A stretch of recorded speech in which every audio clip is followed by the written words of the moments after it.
Walang hinga. Ayaw naman. Ano ginagawa mo? Ano yan, sir? Masakit na eh.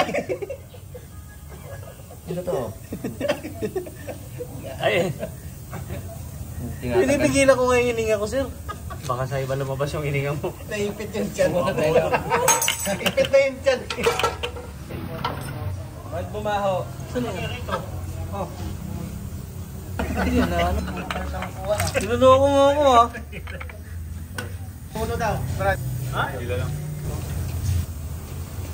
Register.